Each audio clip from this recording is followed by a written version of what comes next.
start off with this is a Shumakoff arrow tube, and I'm just going to slide that onto my tube here and just leave a little bit of space at the end there and just singe the end of the tubing and push our tube up against that, our arrow tube. Okay, another thing I like to do here is lay down a little bit of super glue.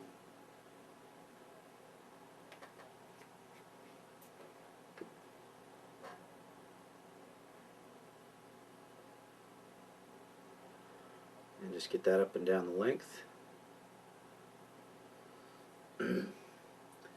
Sometimes those have a tendency to slip back if you're not careful with your thread, so it just gives it a little extra security. Okay, so now we're going to tie on. This is a two-piece fly. The main part here, and then we're going to attach some flex tube.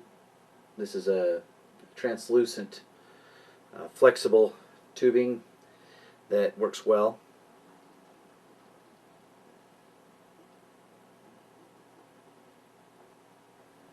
Okay, the first thing we're going to tie on is some cross-cut zonker. Rabbit strips, I mean.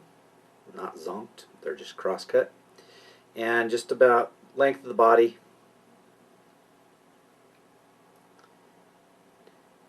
And I want this to go up till just before this arrow tube starts.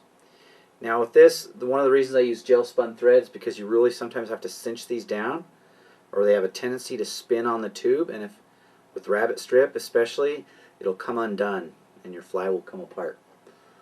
I speak from experience. So I get those on there really, really tight. And then just preen this back a little bit as we go.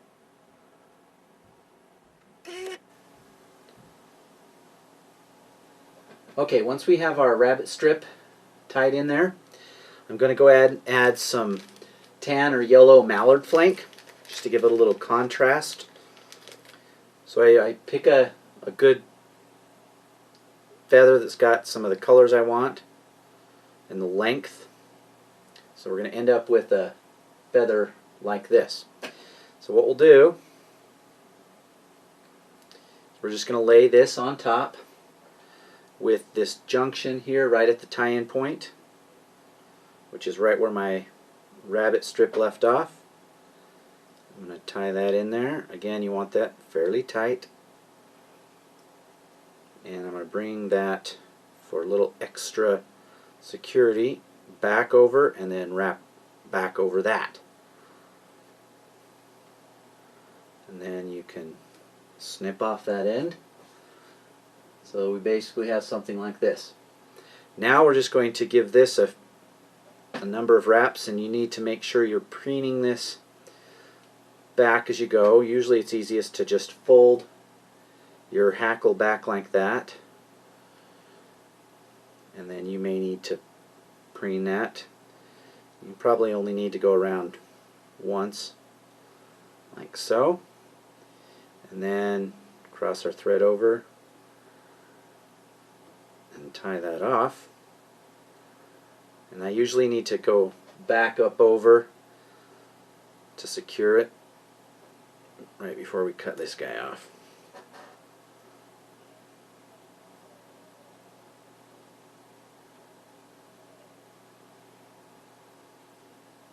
Okay, now we've got that tied in. The final part for this part of the fly is going to be a little bit of this Senyo laser dub. So what I'm going to do is just make a nice dubbing loop with my dubbing loop tool here and dub in a fair amount of this laser dubbing. I'm using a fuchsia. Again, I'm looking for some contrast and more of a hot spot. Okay, once we've got our dubbing loop, I'm going to go ahead and spin it.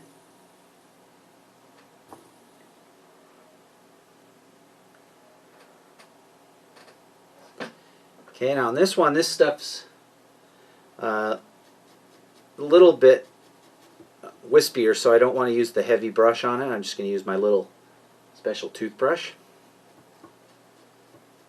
and kind of tease out and even out the fibers just a little bit. Now I'm going to rotate this a little. And sometimes it actually makes it easier if you just wrap that around and preen back as you go. The important thing is you want to stop right where that lip is on the arrowhead.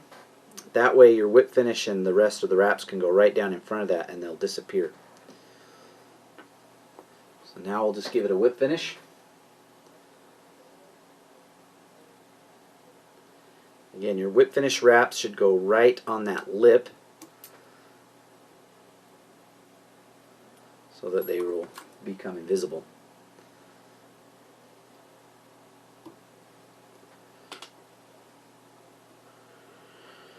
And then usually I like to blend it all together, going back against the body of the fly.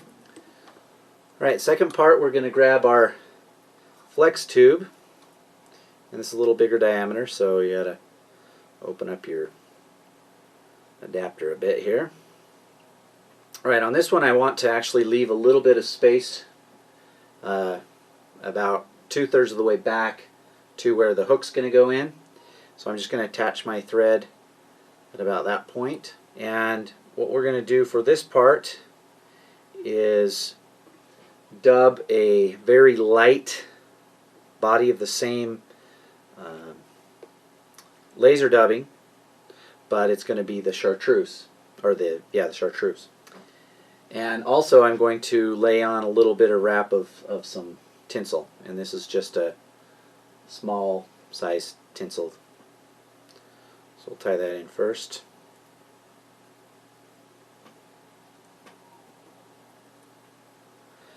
Okay, now we will go ahead and create a dubbing loop again. Now on this one I actually want to bring my bobbin back down.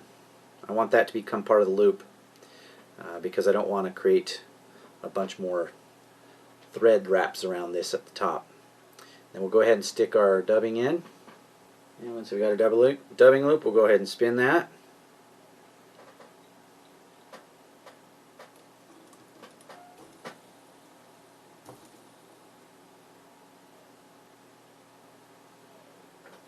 Again, brush it out. Now I'm going to grab the tinsel and my thread and the dubbing loop, and I'm going to barber pull them up together.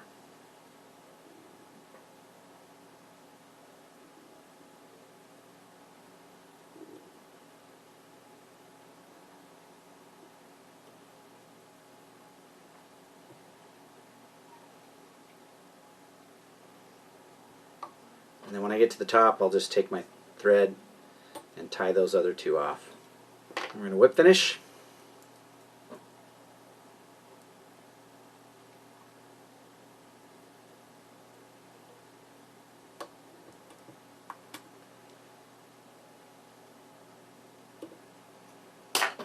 Now this part of the fly actually will be underneath that rabbit strip on the first one, so the thread's not going to be all that visible. So now I'm just going to clean this up and brush out some of the fibers.